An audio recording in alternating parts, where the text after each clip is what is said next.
તમામ મીડિયાના મિત્રોને ખબર હશે કે એક ડીપ ડિપ્રેશન ફોર્મ થઈ રહ્યો છે, જે અત્યારે મધ્યપ્રદેશથી ગુજરાત તરફ પસાર થઈ રહ્યો છે.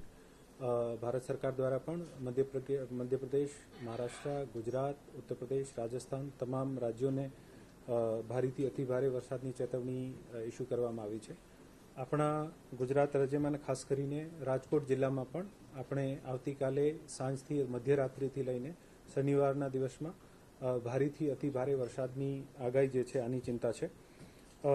આપણા જિલ્લામાં ડિઝાસ્ટર પ્રિપેર્ડનેસના ભાગરૂપે આજે તમામ જિલ્લાના લાયઝન ઓફિસર્સ જે છે દરેક તાલુકા ઉપર એક ડેપ્ટી કલેક્ટરને લાયઝન ઓફિસર તરીકે અપોઇન્ટ કરવામાં આવ્યા છે અને આ તમામ લાયઝન ઓફિસરને આવતીકાલે 10 વાગે પોતપોતાના વિસ્તારમાં જઈને મામલતદાર કચેરી ખાતે સંલગ્ન તમામ વિભાગો સાથે ચર્ચા કરીને ડિઝાસ્ટર પ્રિપેર્ડનેસની તમામ કામગીરી કરવા માટે સૂચના આપવામાં આવી છે. આ લોકોને આવતીકાલે સવારે 10 વાગ્યાથી લઈને જ્યાં સુધી આ રેઇનફોલ પૂરો નહીં થઈ જાય ત્યાં સુધી તમામને હેડક્વાર્ટર ઉપર રહેવાની સૂચના આપવામાં આવી છે.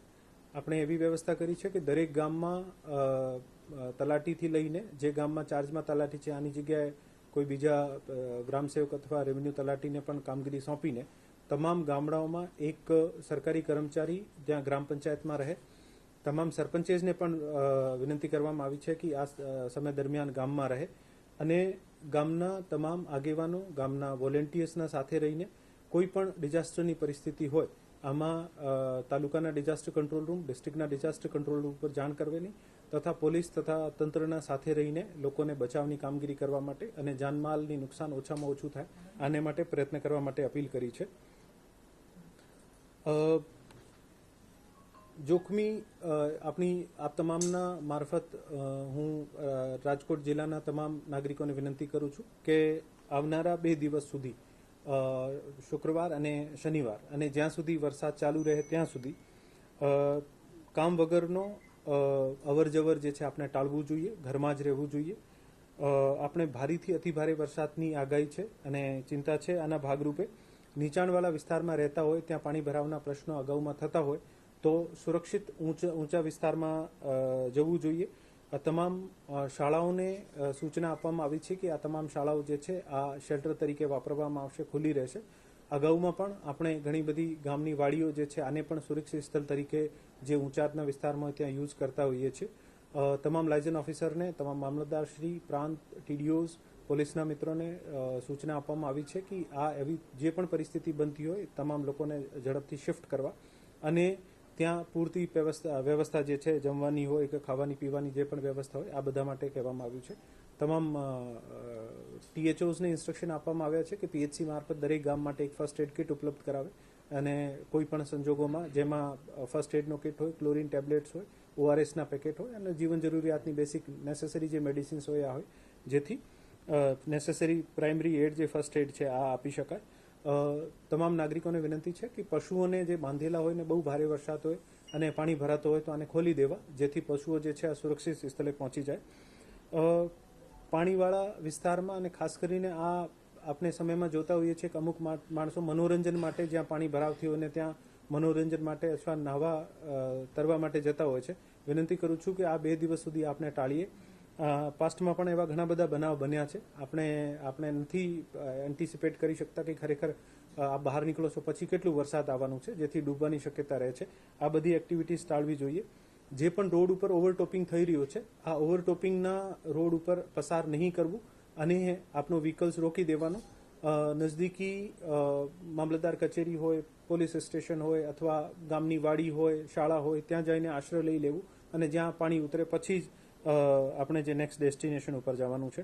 પોલીસને, હોમગાર્ડને ખાસ સૂચના આપવામાં આવી છે કે એવા તમામ ઓવરટોપિંગવાળા વિસ્તાર છે ત્યાં આ આદેશોનું સખ્તાઈથી પાલન કરે અને કોઈ પણ માણસને આમાં એન્ટર નહીં થવા દે.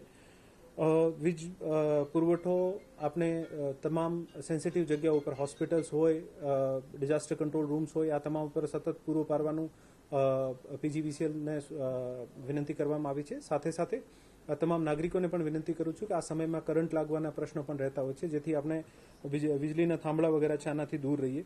ઘરમાં કોઈ પણ સગર્ભા હોય અથવા બીમાર વ્યક્તિ હોય અને સગર્ભા જેની આવનારા 2-4 દિવસમાં ડિલિવરી હોય તો લોકલ PHCની ટીમ, સબ સેન્ટરની ટીમ સાથે ચર્ચા કરીને અને તાત્કાલિક આપણે અત્યારે પણ સુરક્ષિત હોસ્પિટલ અથવા વધારે કોમ્પ્લિકેટેડ હોય સિઝેરિયન કરવાની જરૂર હોય તો ડિસ્ટ્રિક્ટ લેવલના હોસ્પિટલ, આયુષ્માન કાર્ડ હોય તો પ્રાઇવેટ હોસ્પિટલ જે આયુષ્માન કાર્ડનો લાભ આપતું હોય તે એડમિટ કરાવી દેવાના, જેથી છેલ્લી ઘડીએ પાણી ભરાવના કે એવા પ્રશ્નો થાય તો પછી આને ટ્રાન્સપોર્ટેશનમાં ઇસ્યુ નહીં આવે. આપને વિનંતી છે કે આપણું જે ડિઝાસ્ટર કંટ્રોલ રૂમ જે છે આનો નંબર જે છે આ પોળી માત્રામાં બધાને પ્રચાર પ્રસાર કરવામાં આવે. આપણું ડિઝાસ્ટર કંટ્રોલ રૂમનો નંબર છે 1077 અને બીજો નંબર છે 0281 247 1573.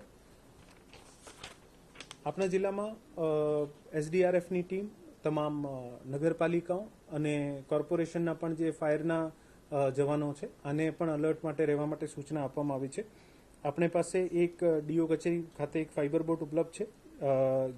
મહાનગરપાલિકા પાસે 11 ટ્રોલી માઉન્ટેડ ફાઇબર બોર્ડ છે.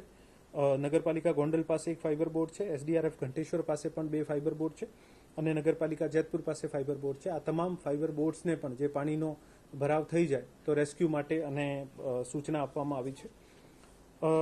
બાકી તમામને આપના મારફત હું વિનંતી કરું છું કે એવી કોઈ પણ પરિસ્થિતિ લાગતી હોય કે આપને બચાવની જરૂરત છે અને આપને લાગતું હોય કે જાન અથવા માલની જોખમની ચિંતા છે તો ચોક્કસપણે તાલુકાના ડિઝાસ્ટર કંટ્રોલ રૂમ અને ડિસ્ટ્રિક્ટના ડિઝાસ્ટર કંટ્રોલ રૂમ જે છે આના ઉપર સંપર્ક કરો. તાલુકા ડિઝાસ્ટર કંટ્રોલ રૂમની જે લિસ્ટ છે આનું સરનામું અને વિગતો જે છે આપને ઝડપથી પૂરી પાડવામાં આવશે. રાજકોટમાં 2 તારીખે મુખ્યમંત્રી